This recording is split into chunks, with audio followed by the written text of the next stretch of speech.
Yep, my package is ready. I got to go to GNC now. GNC? Yeah. What are you getting at GNC? That's Amazon pickup. Oh, because of the lockers that are out there. Okay. Why don't you just say I'm going to the Amazon lockers at GNC? Because if you tell me I'm going to GNC, I'm thinking, Dan, you're getting like super weight protein gain weight buster builder or something. Yes. And nothing about you says super workout Mediterranean diet in a jar. Oh, I've been doing good, Dan. By the way, I've been doing good this whole week. And my wife goes, "Well, I'm gonna have this for breakfast. Do you want?" I'm like, "No, babe. I'm still recouping from the 3 pizzas, the fried chicken, the hoagie sandwiches, and all that stuff we've eaten while you were on vacation." So, all right, you ready? Yeah. Oh, by the way, I ate all the ginger snaps, so now I have a Swedish can that I can put. That was going to be my urn. Don't tell me. Tell the microphone. Okay. I can't find my up to speed stuff. I lost it. All right, here we go.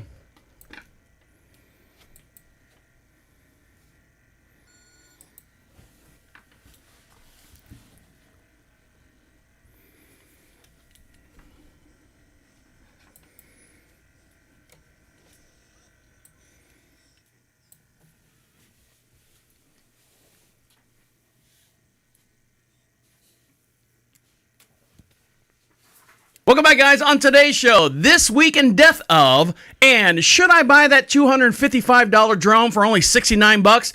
And the long-awaited return of my peeps. And sure, right, you're the lead singer of the Rolling Stones. All this and much, much more will be discussed here on Deacon Live. How are you? How are things? How are things going? Over to my far right hand side is IT Dan.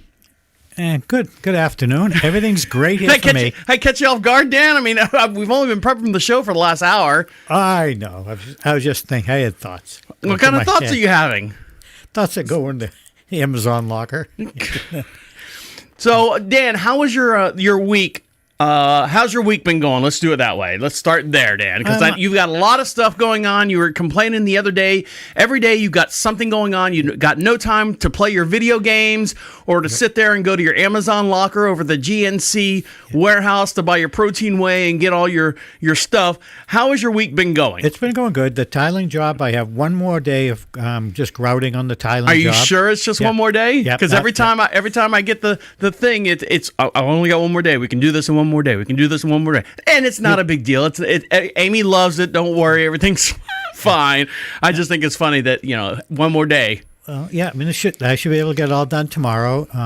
Last weekend, I had to drive down to Charleston, South Carolina. Now, for those of you who don't know, we broadcast just outside of Charlotte, North Carolina, a beautiful little town we like to call Marshville, and we sit on about 22 some odd acres here, and Dan lives probably about 40 minutes, 45 minutes from the studio? 45 minutes away. So you're driving from here, or at least this... Yeah, from Mount Gilead, from the general area. Right, down to Charleston, South Carolina, which is about 4 hours each way. And had to drive down for my nephew's in the Navy. He's moving to Virginia. Now, is he in a barracks or is he at an apartment or some kind of... He's in an apartment complex. He's going to be going to the barracks when he goes to Virginia. So I guess I don't understand. Is there not a barracks in St. Charles Place? Oh, no, there is one in Charleston, but he's... Charleston, sorry. Charleston, but he moved from... Which is a beautiful city if you ever get to go I've been there. He had to move. He's moving, and... His father is 6'2", 250 pounds. He didn't come down. He sent his wife, who's 5'2", 150 pounds. She can't carry this stuff. So Kathy and I had to drive down 4 hours. And then you two are no better than that. I mean, no. Dan, you're how old are you now? I'm 67. And I'm sure, Kathy's right around that age. I'm not going to ask the age of your wife. Kathy's 65. Well, okay. So, and then this kid is in the Navy, and is he living there with a bunch of bros, or is he got just by himself? He's 20 years old. And so what? And he's got his mother who weighs 89 pounds with a box in her hand. No, his mother's about 150 pounds, but she's tiny. She's not strong at all. So he was counting. This 20-year-old Navy SEAL guy is depending on a 67-year-old man, his 65-year-old wife, and his 150-pound mom to help him move? Yeah, to help him move. Does he have no friends? Yeah, I don't know. And then we've known about it for 3 weeks ahead of time. We go there. He hasn't got one thing packed. Oh, that's nothing ready at all. You know what you do then? Yeah. I'm sure, Dan, you brought boxes and packing blankets and all that. I would have just thrown them right there on the driveway and go, call me when these are all full. Yeah, he had to get out of there that day because he had to be in Virginia that night. And I've just Nothing about crunching the time schedule. You'd think 2 years in the Navy, they teach them something about schedule and order, and I don't know. Don't they? What do they call it at the end of your bunk? Isn't it a foot box or lock box or something? Foot box? Yeah, foot locker. Foot locker. But that was way off. But we, and he didn't have. I had to show him how he was going to carry everything out through double doors and around the building. I said, this will fit through the door. No, it won't. And you know how you have to angle things and move. If you ever played Tetris. Pivot! Have you ever played Tetris in your life? You move around the corner, you squeeze things out. But, so what all did you have to move? I'm assuming a bed. A bed. I'm assuming some kind of dresser. No dressers at all. Everything's just on the floor. We had one couch that was heavy as a mother. It was a sectional couch. Did he have to have that couch if he's moving to a barracks? Well, no, actually, all the stuff is going to a truck. We put it on the truck, and his mother's driving up to Massachusetts with it to keep it at his house. Okay. So she's going to put it into a U-Haul or self-storage unit until he gets out of the... Though they got room in the basement of the house. They have a big house. Even better. Yeah. So how did that go? I mean, at the end of the day, did he give you, the typical beer and pizza for helping you move? Or no, I took him out for breakfast. He's a good Dan, guess what? I need you to come over and retile my bathroom. Yeah. And then buy me lunch. I'll buy you lunch. How's that sound? And he's a good kid. He's one of our favorite nephews. He's always come down our house, and he's brought us so much joy in our life. Good. So it's not necessarily the task at hand. It's the people that are involved in the task at helping him move on. Yeah, and I got to see him, and it was a good time. Just to see him, even if it was just carrying furniture and things. Right, the heavy stuff. Did you get all the heavy ends? Did you bring dollies? That's the worst thing, finding dollies or anything like that. No, if I had thought about it, I had one, a nice aluminum mag liner, but. He's first floor, and it wasn't that far we had to walk. Well, good. All right, so everything's happy. He's all moved in. He's all nestled in and everything? Yep. And then I got that done, and then had a couple interesting computer jobs. Well, we'll talk about that, and don't forget at the bottom of the hour, we're going to talk about Up to Speed with Technology, where IT Dan talks all geeky and nerdy on us about all the new stuff that are coming out. Now, when we're talking about moving, I bought my first house when I was 20 years old, and what happened was, and I've told you the story, I've told everyone the story probably a couple times, where my mom and dad, there was a semester or a summer break.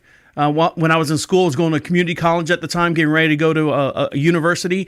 I took the summer off, 3 months. So I was working 2 jobs at the same time. And my dad said, hey, you know what? You're going to live here for 3 months. We're going to charge you rent in the house that I know you grew up in. I know you were born in this house. I know that now you're, 18, 19, 20 years old in this house. We're going to charge you rent to live in this house.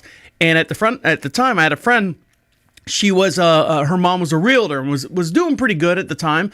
And so I was working 2 jobs all the time, and I had all this money saved up. And I'm like, hey, can your mom help me buy a house? Because I'm not paying rent in a house that I grew up in. I mean, I can understand if I wasn't going to school or anything.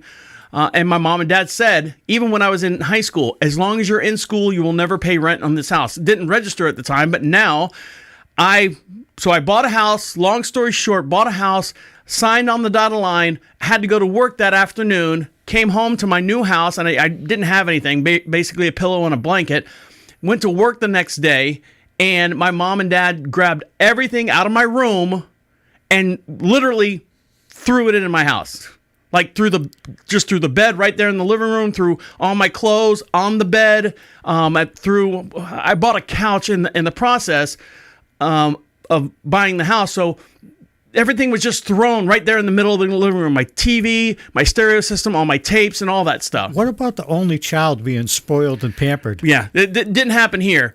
But at the time, I had some really, really good friends that were like going, hey, can we have the keys to your place? We'll go over there and set up for the party tonight, moving in. And they got over there and they saw everything. And they were like going, what the hell is this? So they took the time and took all my clothes and hung them up in the closets, fixed my bed up, set my bed up and everything, got the TV to where we could all watch TV and got the stereo. And so that was my moving in as far as my parents and stuff. Me moving out for the first time. Never lived on my own at all. Went right from my mom's house to my house. What an adjustment. You turned out okay, I think. Well, I mean, being an only child, my mom and dad worked like all the time, so I never really saw him. So it was my uncle, I don't want to say my retarded uncle, but he was retarded. He was slow. He was the one that was at home when I got home from school. He was the one that made me dinner and stuff. My mom and dad were working third shift, second shift at the bars. I don't know what they were doing. Did he make you sandwiches? He did make me some sandwiches. What kind? Not spam. I don't know. I mean, mostly hot dogs. Hot dogs and Doritos is what I lived on. Okay. Why? Together or separately? Separately. Oh, okay. Well, we see the things going on with Oreo cookies and condensed milk. You never know what's going to happen. Yeah, you never know. All right, we got a big show to get into, so stick around. We'll be right back. You're listening to Deacon Live right here on Prophet Radio. I'll be right back. Oh, where are you going, Dan? All right, all you guys watching this on Facebook, YouTube, and Twitch, and all that stuff. If you want the rest of the show, go over to Deacon Live. Make sure you subscribe to us. We're available on iHeart, Spotify, anywhere that you can download a podcast. As Deacon Live, all one word. You can listen to the rest of this podcast, and then or go to prophetradio.com, PROPHET radio. Click on the podcast section, and then probably within a day or two, this whole entire video will be up. It takes a little bit for me to add it or edit it and add it back to the website. Thanks, guys. Bye.